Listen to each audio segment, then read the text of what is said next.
Assalamualaikum warahmatullahi wabarakatuh. Nama saya Siska Indriani. Pertama-tama, saya ingin mengucapkan terima kasih kepada Profesor Dr. Hasnah Faizah selaku dosen pengampu pada mata kuliah Bahasa Indonesia. Baiklah, pada video kali ini saya akan menjelaskan materi tentang menyusun teks laporan yang baru. Seperti kita ketahui bersama bahwa teks laporan dibagi menjadi dua jenis, yaitu teks laporan penelitian dan teks laporan kegiatan. 1. Menyusun teks laporan penelitian. Yang dimaksud penyusunan laporan hasil penelitian adalah proses pengaturan dan pengelompokan secara baik tentang suatu informasi berdasarkan fakta melalui usaha pikiran peneliti dalam mengolah dan menganalisa objek atau topik penelitian secara sistematis dan objektif untuk memecahkan suatu persoalan atau menguji suatu hipotesis sehingga terdapat sebuah prinsip-prinsip umum atau teori. Secara garis besar, laporan penelitian terdiri menjadi dua jenis, yaitu laporan penelitian ilmiah.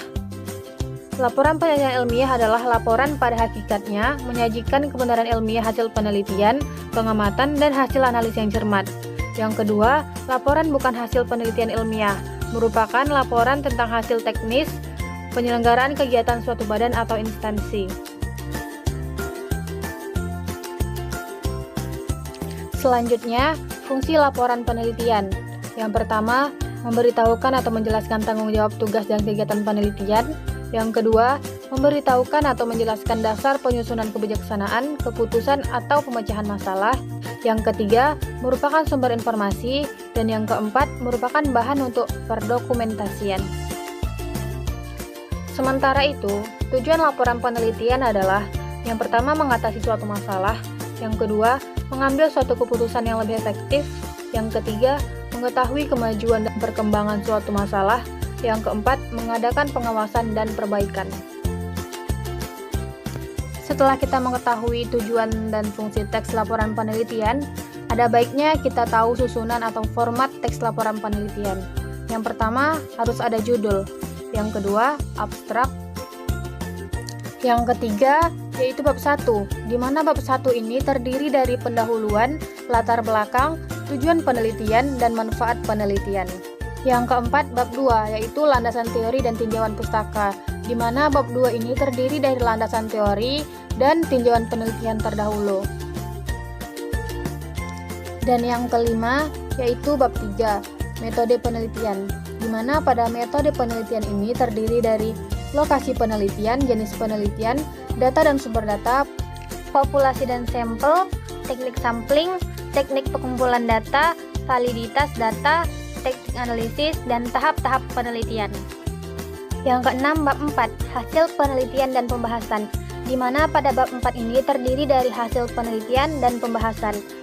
Yang ketujuh, bab 5, yaitu penutup, di mana pada penutup ini terdiri dari simpulan dan saran, serta yang terakhir adalah daftar pustaka. 2. Teks laporan kegiatan. Laporan kegiatan merupakan sebuah laporan hasil dari suatu kegiatan yang biasanya dibuat setelah kegiatan telah selesai. Laporan kegiatan merupakan bentuk pertanggungjawaban terhadap pelaksanaan kegiatan. Selanjutnya, fungsi teks laporan kegiatan. Yang pertama, digunakan sebagai bukti pertanggungjawaban bagi seseorang yang mendapatkan tugas atau pelapor. Yang kedua, digunakan sebagai alat untuk melakukan pengawasan. Yang ketiga, laporan kegiatan berfungsi sebagai landasan pimpinan di dalam mengambil keputusan maupun kebijakan.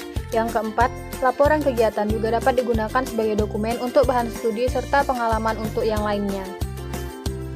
Sedangkan manfaat menulis laporan kegiatan adalah yang pertama, laporan kegiatan bermanfaat untuk dasar dalam menentukan keputusan atau arah kebijakan.